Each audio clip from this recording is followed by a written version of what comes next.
My name is Samara Kress, and my presentation is on autonomy and shame, Erickson's stage. And because I am not going to be interviewing toddlers, I've chosen to look at the best ways to support parents, low-income and poor parents of toddlers who are in the autonomy versus shame and doubt stage. Some of the issues that arise, obviously financial strain is a huge stressor on single parents. Also social isolation, not having anyone to bounce your ideas off of if you're alone and a parent to a child. It's just you and you don't have support from another person. Also guilt is a big part of being a single parent, actually being a parent in general, but being a single parent, questioning choices that you've made that have led you up to this point. And what I'm going to be doing now is talking to a single mother of 4.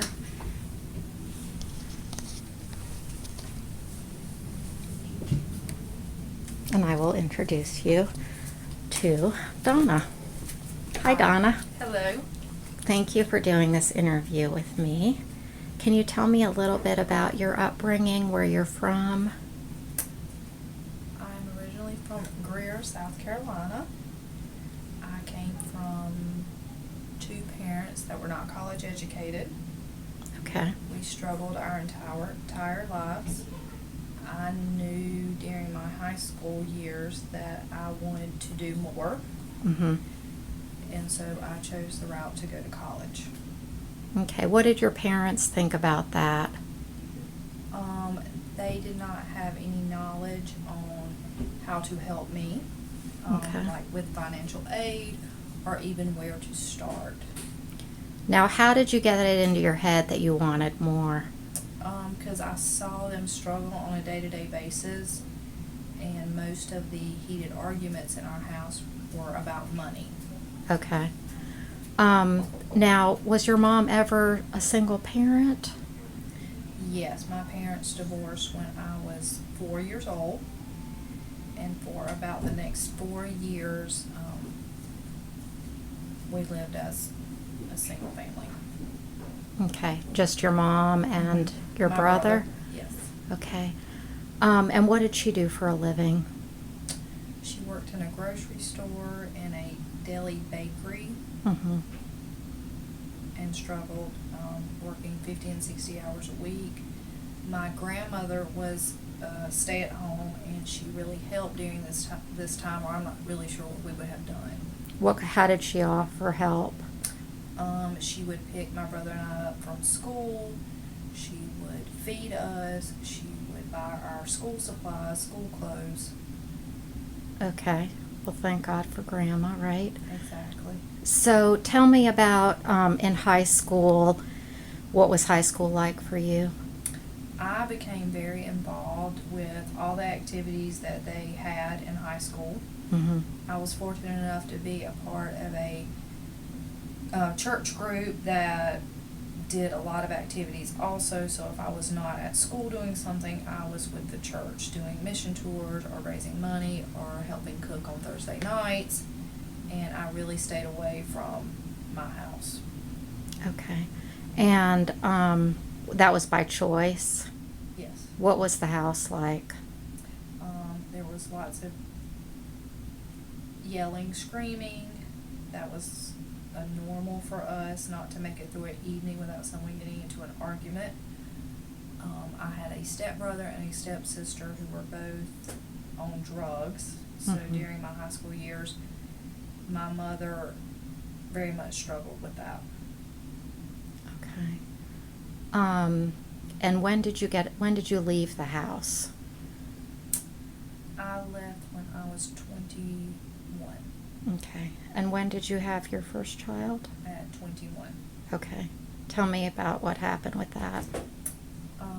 I was with my high school sweetheart since the 8th grade.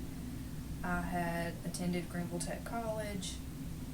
I really wanted out of the house, and I was pregnant and he didn't want to have anything to do with this, but I knew I could not raise a child in that type of environment at home. So I chose to get an apartment and work and go to school. Okay. What kind of job were you doing at that time?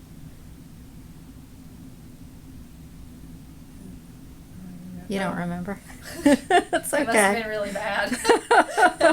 You just swept that right under the carpet. That's right. That's okay. So you're pregnant, and the father is where at this point? He is living in an apartment himself, not with me. He did not feel like he was ready for a family, and I had decided that I knew right then that I would be a single parent. Okay. Did you think about having an abortion? I thought about all of my options. Okay. And so then I know that you ended up married because I know you in real life. Tell me how that happened. After Hunter was born, JJ had a change of heart, and we tried to get married and make that work. It was a struggle from the beginning. There was unresolved issues. Neither one of us really knew how to handle those type of issues. Mm-hmm. Since I had been brought up in screaming and yelling, that is what I chose to do. Okay. And he drank a lot, as my stepfather did, so that was something also that I was used to. Uh-huh. And so we had another child to try to keep this together, and when Griffin was 2, we divorced. Okay. And when in there did you get your nursing degree? 3 years after we were married. Okay. So after the first baby you Uh-huh. started, and how did you take care of the children? My grandmother.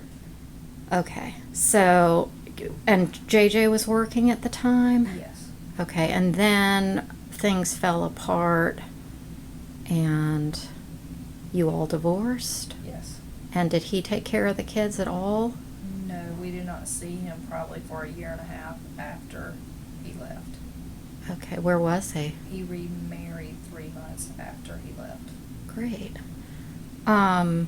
So you had those 2 boys by yourself? Yes. Was he paying child support? No. Okay. And how did you make it? Food stamps, welfare. My grandmother helped, and I had got a nursing job at Greenville Hospital System.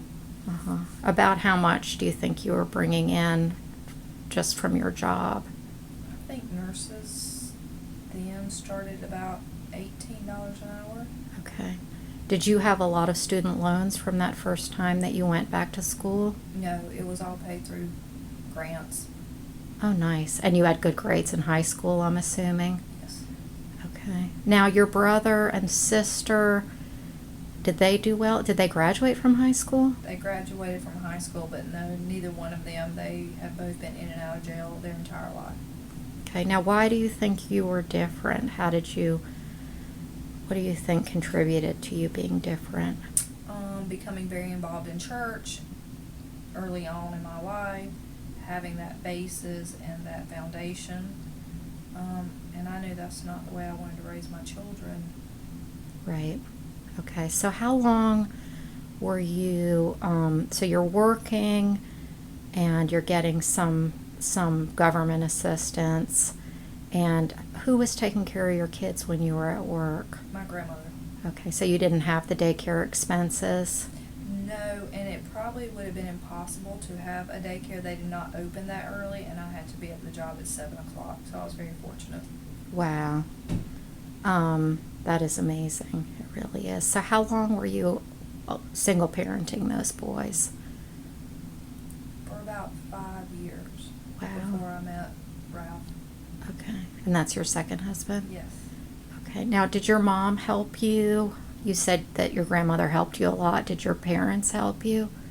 No, during that time, my brother had been in so much trouble that they wanted a new start, and they chose to move to Greenwood. Was that far from where you were? About an hour and a half. Okay. So they were not of any assistance at all, really? No. Okay. So did you live near your grandmother? Yes.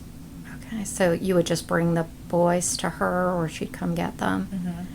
Okay, do you remember what your state of mind was like then? What the stressors were for you?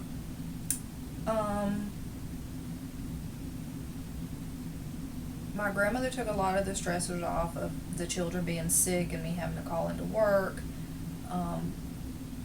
JJ and I did buy a house together that consumed probably more of my paycheck than I needed it to. So it was always the upkeep on the house and cutting the grass, and if something broke that a female really had trouble doing and working on. Those were some of my stressors, but my grandfather also helped there too, so again, I was very lucky. How old were they at that time, your grandparents? Oh, they were very young, probably 55. My mother had me when she was 15, and my grandmother had her when she was probably 16. Okay. Now, tell me about your real father.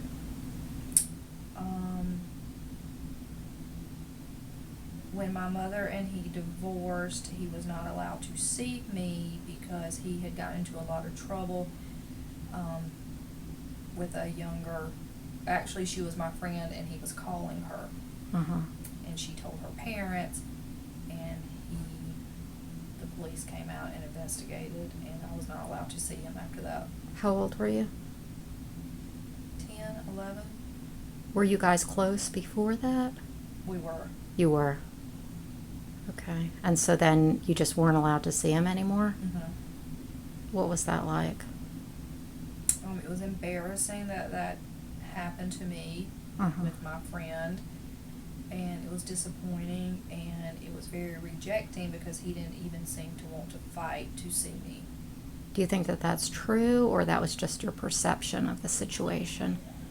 I tried to get back in touch with him years later, and he had made several unnecessary comments about me being a young female.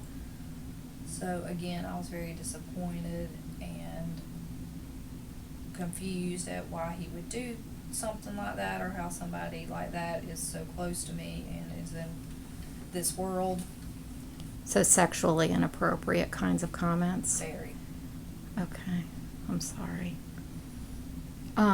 So basically without your grandparents, you would have been in a really bad situation. Yes. And JJ's parents, did they help at all? The grandfather did. Mm-hmm. And did you try ever to get child support from him while you were single? Yes. But when we did, and I paid a lawyer, but then when he stopped paying, I did not have the money to pay another lawyer to take him back to court. Okay. Now, did you have any time to date while the boys were small? My grandmother would watch them sometimes. Okay. And did you feel lonely? Sometimes, but I was so busy with work and those boys and just life stuff Mm-hmm. that time passed pretty quickly. Okay. Did you have women friends that were supportive to you? Yes. I had a good group of friends at work and at church. Okay. So then, how old were the boys when you met Ralph, your second husband? They were still very young. I think Griffin was 2. Hunter was 6. Maybe. Okay. Was that an immediate relief, being married and having another person to... Yes. Immediate relief. Yeah. And tell me exactly, I can imagine, but tell me exactly what aspects were substantially better. Ralph was very educated. He was very financially focused. He was a fixer, so he moved in with us and immediately started to paint and fix up the house, anything that was broken, and we moved maybe 3 months after we were married into a new house, into a new subdivision, and it was like a new start, a new life. Excellent. And then you went back to school again? Yes. Okay, I guess I wonder, were there role models other than the church? Were there role models that got you to kind of look beyond your, No. no? Did you see shows on TV?